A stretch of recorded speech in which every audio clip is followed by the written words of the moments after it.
Welcome back to GrokTALK. Brought to you by the Coalition of New Hampshire Taxpayers and, of course, all those wonderful bloggers at GrokTALK.com. GrokTALK is broadcast live streaming every Saturday, not every Saturday, almost every Saturday, from 9 a.m. to 11 a.m. Eastern Standard Time. If you missed the live stream, you can catch us all over the place on GrokTALK.com as a podcast on iTunes, iHeartRadio, TuneIn, Stitcher, and Spreaker. And we are actually still at AC Nation. So you can listen anywhere. And we launch the individual segments throughout the week. If you prefer to just check out a segment, we have Grok Shots. If you just want to get a quick 2-3 minute snapshot of some of the audio from the segments, and then go check out the whole thing. And we are also putting up the recorded video as well. And you're right, next week is going to be one of those weeks where we will not be here because several of us are New Hampshire GOP state committee members, and the annual meeting is next week. So that is where we are going to be. Now, whether we'll be doing live stuff from the NHGOP, I don't know. I sent in my RSVP as I was dutifully asked to do, to say, yes, I'll be there. And I asked the question, can we get a table? And I haven't heard back. I'm probably actually going to do some work on my house. Because, well, that's fine. So what I'm just going to do is I'm just going to continue to email the NHGOP every single day, and then I'll post that. So I'll know that when the return email don't come back, I'll know it's them. Well, we have... And no, I'm not picking on you. That's fine. We've had some movement in the state as far as different people stepping aside. Bob O'Dell, of course, state senator, won't be running for re-election. Terry Norelli, the Democrat Speaker of the House and a member of leadership for many, many years, will not be running for re-election. David Campbell, the Duck Slayer from Nashua, will not be running for re-election. We're hoping that list expands because, Lord knows, we'd like the opportunity to get some of these people out of public service. Anyway, I have a few more names in mind. In that regard, I got a long list. There's a lot of legislators. And JP, nice as it is to think so, that Bob O'Dell was scared away by your entry, we hear that he was planning to retire anyway, and that certain people had other plans. It was a secret. Yes. Well, we have to announce that we want to say thank you, J.P. Marzullo, for coming in. You are now a candidate for New Hampshire State Senate District 8. And I also have to say, given what I was saying before, that he is also the vice chair of the NHGOP. So I was giving just a little bit of dig, but not aimed at you, just off to the side a little bit. I know where that's going. So, yeah. And he knows where the vice is, and he stays well away from it. I try to. So to answer Mike's question, I've been asked several times over the last few days why I didn't wait until Senator O'Dell retired, and they said, and so my answer was, if I had known, I might have considered that, but I did not know, like some other people did. So I actually had a discussion with somebody who is involved in the party at the county level and has at the state level, and I said, they asked why you didn't know, and they said. I said he didn't know. I said he didn't know that this other person was going to run or this other situation. And they're like, come on, really? How could he not know? And I'm like, you really do have a lot of faith in the state party's communication process, don't you? There are certain things they don't share with certain people, with a lot of people, really. And that's fine because you need to do that at a certain level. Yep. But you're the vice chairman. I would have thought you'd have known, Well, one would have thought that. But that didn't happen. But in either case... This is where we can say things that other people can't, because there are certainly lines of communication that are only open to those that are in the, I'm going to just say, establishment party, the good old boy network. Those of us that are outside of that chain that are considered subversive, like that Granite Rock. Why can't they just wail on Democrats? Why do they have to wail on us as well? Well... when you deserve to be spanked, you get spanked. But that's why we get cut out of the chain of communication, at least directly. We have our sources. So you're running. I understand. I am running. You're running. Let's talk about that. Well, I should make it clear that I'm the only conservative candidate that's running for this office at this point, and also the only liberty-minded person that's running for this. And I'm proud of that. And people won't have to define me. For those people who want to try to define me, I've just told people who I am, and I'm more than happy to defend that anytime, any day. Yes, it's the decision of, do you vote for the Liberty kind of guy or the bankster, lobbyist? Correct. To use and abscond with the Occupy Wall Street lingo. Yeah. Well, it's interesting because I was at a breakfast the other morning, and my opponent was there, and he spoke about he's a ninth-generation person from New Hampshire, and he had retired a few years ago, and he was bored, and he got involved with some politics. He actually marched in a parade with Ovid when I was with Ovid, and I just wanted to know, I didn't ask him this, but what took him so long to get involved? And you don't do this because you're bored. You do it because you're passionate, you care about your country, you care about your state. And I just want to make it clear that I've been pretty active since I moved here. And I think people, if they don't know it, I would certainly like to share that. Well, so, you are the vice chairman of a state political party. I would say that there was some activity somewhere along the way. Well, not to mention a highly effective campaign spokesman for Ovid LaMontagne. Just wish we'd got a little further along with that and made him governor. Yeah, I mean, I came here in, about 10 years ago now, and after I was here 1 year, I ran for selectman in my town because I wanted to give back to the community. The person that's running against me said he wanted to pay it forward. Well, it didn't take me too long. I was here 1 year, I paid it forward, was elected selectman for actually 2 terms, and then after that felt that I needed to do more. And I got angry in 2009. I had been an independent before that.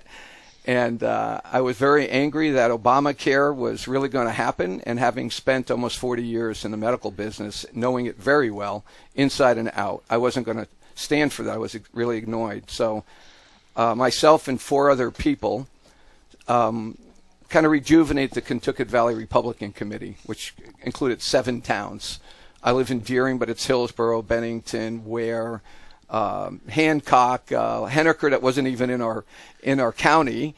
And so we started with 4. We went over and talked to a gentleman who'd been kind of hanging on by his nails to keep the party going in his town, which was in Hillsborough. So there were 7 there. So in 2009, we had 11 people. And due to my passion to get more people involved, with a lot of help, certainly not just me alone, I had a good team, we ended up in 2010 during election time with 135 members. That's excellent. So that's what I do. Do you have any big towns, in your district, in District 8? Oh, yeah, I do, actually. Ware and Hillsborough are the largest town, along with New London and Newbury. So those are the largest towns, and all the rest are grassroots-type towns. Small, yeah. Yeah, and just to be clear, this is a grassroots campaign. This is a grassroots election, as far as I'm concerned. So I need to raise money like every candidate does, and having been in sales for so long, I'm not afraid to ask. So anyway, but I can't, to say I can compete with someone who's been in Concord for 25 years with the groups that he's been involved with. He's a lobbyist and a head of the Bankers Association. That's not going to be an easy task, but I still don't believe that's how we win elections. We win it through grassroots, and we're back. The grassroots group is back, and we're going to do it. Now, what are some of the issues that you see are going sideways here in New Hampshire, and what is it that you think that you're going to be doing to be able to right those issues if and when you get into the New Hampshire Senate? Yeah, that's a really good question. I have my own personal things that I'm concerned with, but I haven't been throughout the entire district, so I still need to do that and get that in. But certainly Obamacare is still the biggest issue in my mind, but taxes, they're after our Second Amendment rights, and they'll continue to do that. Common Core is something I'm concerned about. As you know or may not know, I do some work at Liberty Harbor Academy. I'm on their board there. I'm trying to get them headed in the right direction, get more kids involved there. So I think those are the major issues. I've been closely following what's going on in the not only in the House but in the Senate and how they're voting, and that brought me to the stage I'm in at now. It's not easy to be an elected official, and I recognize that. And I really do respect those who hang in there. I don't always agree with them, but those who hang in there and do it, because it's not an easy task. You have to make some very tough decisions. As a selectman, I had to look at people who had back taxes to pay, and I had to cut deals with them so they wouldn't lose their property. And those are tough decisions to make with your neighbors. So I'm taking that thought process of taxes and what it's done to the local people and bringing it forward. So I really still think Obamacare, Skip, is really going to be the major issue. And now the other thing that concerns me a lot is the tax on medical devices. And people will ask me, well, why does that concern you so much? Well, I'll relate a quick story.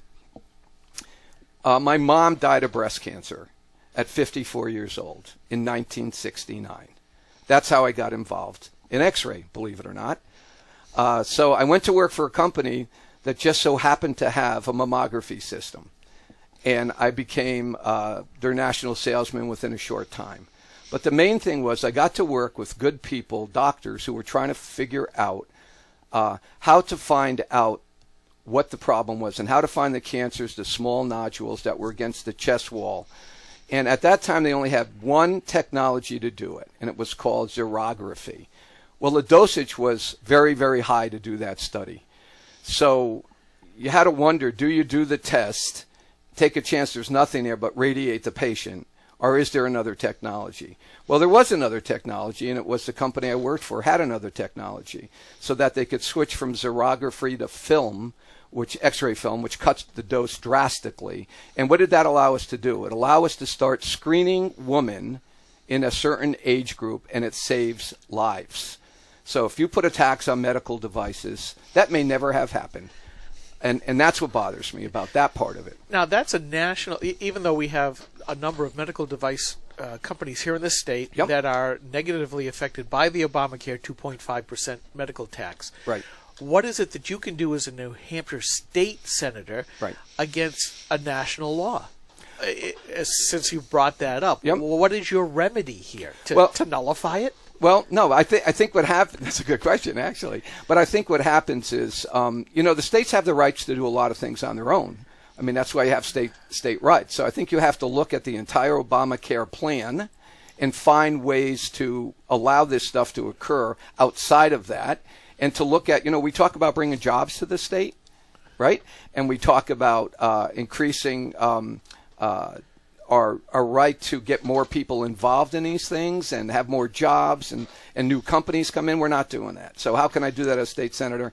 Well, I think you have to present those bills and bring those forward, that this is the kind of thing we need to get done. I've suggested, because of the Medicaid expansion, we have basically a 2.5 to 3 year window to find a solution to the problem. The biggest solution is to get people off Medicaid. Obviously, if you don't need them on Medicaid, you don't need the plan. It doesn't need to be as big as it is, and you can reduce your dependence on it and its weight on your taxpayers. So I talk to people, and I say, you need to create a situation where you have more people working in New Hampshire, and healthcare gives us that opportunity. Yep. If New Hampshire went out and said, look, you've got Obamacare, we have an issue. We have a better idea. We're going to let any insurance company that can legally sell insurance come and sell insurance in our state to anybody who wants to buy it. They can sell any plan they want, and people can decide what they want to pay, and they can compete. Now, if you did that, if you successfully did that, we would have more people coming here to open businesses and to move their businesses, because the amount of money they would save makes it worth the trip. Yeah. And you have more employees, you have more revenue, because you're going to have more companies here paying existing taxes. Right. And you can use that extra money to get the federal weight off our back. I mean, free markets work. I mean, you can look at anything, they work. And the fact that that's a good point, Steve, because the fact that we don't have competition in that arena is hurting us. But Gene Shaheen would say, well, we're having a second, not just one, but a second insurer coming into the marketplace next year. So basically, the second mugger has walked up. Give me a turn. It's a tag team. Kick him. Hit him. I mean, how many auto insurance companies do we have in this state? Well, that's the thing. It comes back to it isn't a case where we have had too much capitalism or too much free market. The problem is that the government has put in too much distortion into the marketplace. And is that something that, as a state senator, you will start looking at? How many regulations, how many rules? There was an exercise to try to devolve the number of licensing and phone call. Phone call. Okay, we'll do that. But anyways, how do you cut some of that down? Well, I think you have to look at all the regulations that are out there, Good and morning, I've started GrokTALK. looking at How are some you? of those. So I think that that's important to take a hard look at. And then we regulate everything ad nauseum in the state, not just healthcare, but other things as well. Yeah, cutting government's tough. We need another half dozen like you to join the Republican contingent in the Senate in order to get to that point, because the ones we've got don't have that much backbone for cutting regulation. All right, Skip. Yeah. We have a caller. Excellent. Do we know who the caller is? Good morning. Good morning. How are you? Good. This is Radical Moderate. Hey, Radical Moderate. How are you? All right. You had. Go ahead. I just wanted to voice my support for Mr. Mazzullo. Thank you. And he certainly, I guess, exemplifies the philosophy, I think, that New Hampshire is based on. And having researched him, there's no doubt of his credibility for the simple fact that since the establishment Republicans in the state have miraculously appeared a candidate to run against him, is indicative that he certainly is a genuine article. So I just want to, like I said, voice my support for him. Thanks so much. Well, Appreciate that. Do you have any questions for him? Well, no. I think it's fairly obvious, who the individuals are in the GOP that are actually behind the people versus, the ones that are for, I guess, outside interests and their own wallets as well. So. Rad, this is Skip, and I want to say thanks for calling in. And I do have one quick question for you, however, because I did turn it into a post. You would announce that you were leaving the Republican Party because of the actions of elected Republican officials. Have you actually gone and re-enrolled as an independent? I did, yes. Wow. And I did that specifically because of the actions of Senator Roush. It's the only way I think that the GOP is going to get the message. The more people leave and re-enroll as independents, I think will kind of force them sort of an intervention to make them realize that they're just not a representative of the people in whole. I think that the New Hampshire GOP is very self-destructive, obviously for reasons that we've discussed, and they're self-sabotaging. I mean, they just they don't learn from the past. So I think it's, as an independent, I think it shows them that something is occurring that's alienating, voters from the party. Can I respond to that comment? First of all, thanks for your support. I greatly appreciate that. I would say that in the last 18 months, I've been going around the state trying to hold things together with people that have talked to me exactly the way you have, that they're frustrated and concerned. And, I've tried to grow the party. I started with some help, of course, 12 new committees. There are people like yourself who are concerned and who have those issues. And I'll just warn you of one thing, what happened to me. So somebody will ask me this sooner or later, but I'd like to talk about it here a little bit, about being an independent. Be really careful with that. I don't know how long you've been in New Hampshire, but when I first came into New Hampshire in 2006, I was still an independent, and I took a Democratic ballot. Oh, my God. Because I didn't know anybody, and quite frankly, believe it or not, I was non-political. I was one of those uninformed voters who really just kind of went through the motions. And so I saw a name on there. The only name on the ballot that I recognized was Governor John Lynch. And the other person that was on the Republican ballot was Jim Coburn, who I know very well now, of course, but I didn't know who he was. And I talked to some of my neighbors, and I saw John Lynch on the TV all the time, and it seemed like he was really involved. So I took that ballot, and there was no primary, but I take my right to vote extremely seriously. So I was going to vote anyway. So I voted and took that ballot and voted, and then in 2008 showed up to take a Republican ballot to vote because I was learning a little bit more about politics and realized that I certainly was a lot more conservative than I thought I was. And so I took the ballot. I went to the and I was a selectman then, so this is kind of funny. I went and I asked for a Republican ballot, and they said, you can't have one. You're a registered Democrat. This was in 2008. And I said, I'm not a registered Democrat. I'm an independent. And they said, no, you're a registered Democrat. I said, how did that happen? I never did that. They said, well, you were an independent, right? I said, yep, that's right. After you vote it, you're supposed to come back around the building again to the table that you took the ballot from and tell them you now want to you want to undeclare the fact that you took a Democratic ballot and you want to be an independent now. You want to go back to being an independent. I didn't do that. So I had to take a Democratic ballot and loudly said, I'm going to write in Republican names. And there was a little bit of a chuckle there. So that's what happened. So I would warn anybody who's going to be an independent again to make certain they go back and undeclare. And that's something that happens frequently.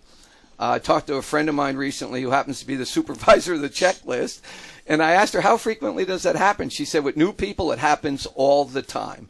And she said, and quite frankly, a lot of the older people who don't remember, this year she put up a sign saying that don't forget to come back to my table and undeclare when you're done. So anyway, thank you for your support.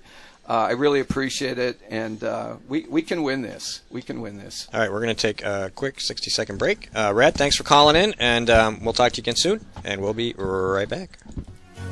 This is the Coalition of New Hampshire Taxpayers. We're located at 8 North Main in Concord, New Hampshire. This is a repository for all things conservative and municipal. So if you have a problem in your town, your school, your budget committee, the right to know law, and now at the top of our list is voter fraud. You have a tip for us, some information for us, you want to join or help us out, cnht.org.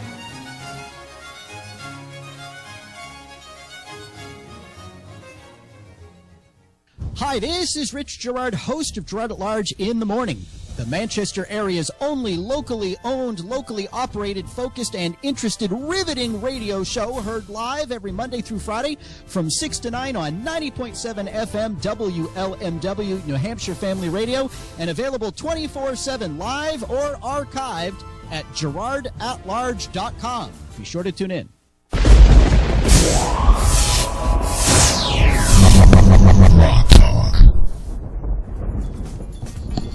All right, we're back with JP Marzullo. I am Steve McDonald here with Skip Murphy and Mike Rogers, our GrokTALK team, and we're talking local politics, local issues. Some of the things that have gone on in the Senate, of course, naturally have lifted a lot of ire and bile in the right and the conservative right, particularly in libertarians. And, of course, Medicaid expansion was one of those things, the gas tax, they just ran through the House. And well, we do have to ask, would you have voted for them? No. The gas tax, I mean, that really is incredible. That, and I mentioned the other day to someone that, 4 cents a gallon to me with a 10-gallon tank is 40 cents. So that may not seem like a lot of money for me, but what about loggers and truckers and farmers? Because the tax is going to be on diesel as well. UPS, everybody else, everything moves on trucks. Right, feeding, sending food in trucks across our state. It's going to do nothing but change the economy on us, and I think it's a disaster to do that. And it's not even going to go to roads and bridges for the most part. 40%, I think, right, is supposed to do that. Yeah, and that's the thing that I wrote about earlier, and I know Steve, almost all of us have done this. Yeah. The question is do our roads and bridges need to be kept in good repair? The answer is yes. None of us here are going to say no to that. The question is, you've got this highway fund that's leaky. We've been talking about this for several years, that the politicians won't make the hard choice to seal up the leaks. And I say that's not even the worst of it. If the roads and the bridges are all that badly maintained, what's the state been doing all these years? Because we're spending billions and billions of dollars why is it that the priority hasn't been made to say, this is our number one priority because we're using it as a political dead horse? But why isn't that up at the top? And if we've got to bring money from other lower priority items to get those fixed, why aren't we doing that? But it never seems the politicians are willing to make those lower priority cuts to say, okay, we can't afford everything. The stuff at the bottom's going to go away. Take that money and fix the top stuff. Well, and would you do that? Of course. I mean, that's what you do as a selectman in town too. You look at that. You don't have this grandiose amount of money to work with. You want to keep taxes low. But the other thing I've questioned is, do we really have a plan? Is there a plan? I don't know of any. I've kind of poked around to find one. But even running a small business, I had a 5-year business plan. I mean, why don't we have a 20-year business plan? I'll take a 10-year one at this time. But I don't see any plan to fix this. And I know you're there's a master right. plan. The question is, why doesn't the master plan address the problem with the leaky Well, money? it's not so much the plan. It's more of how come everything is a number one priority, that you can't seem to take money from something that really, in the view of me looking up, having to pay the taxes coming down at me. Right.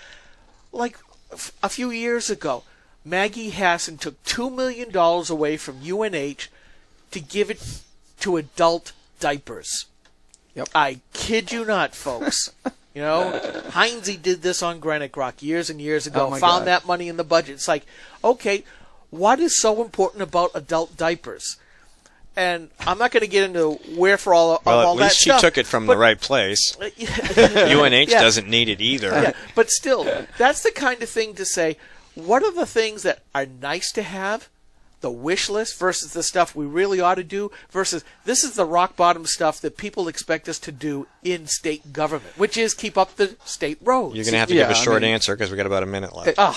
Okay, sure. I mean, we're all on the same page with this. We have to keep up our roads. There's no question about it. But I think as you elect conservative Republicans in the Senate, we can change that. We can make sure that we do make those tough decisions. And there's only a few now that are making those tough decisions. So, how about some contact information? How do people donate to you and get in touch with you? Perfect. My website is jp4nh.com, and you can donate right on there. The day I announced it was up and running, so you can do that. It's Friends of JP4NH if you want to send me a check. P.O. Box 2218, Hillsborough 03244. Thank you very much. Phone number? Phone number. Sure, I'll do that. 660-1403. All right, JP, thank you very much for coming in, and we'll post some. Send me some more information. I'll put it up with the post when I put it up. Absolutely. We always run out of time. There's never enough time. Thanks but so much we'll for make some having more me. time in 2 weeks. We'll be back to talk to you with new guests and new discussions about the same topics over and over again. No, I'm just kidding. We'll have something new to tell you. All right, have a great weekend, and we'll see you again next time on GrokTALK.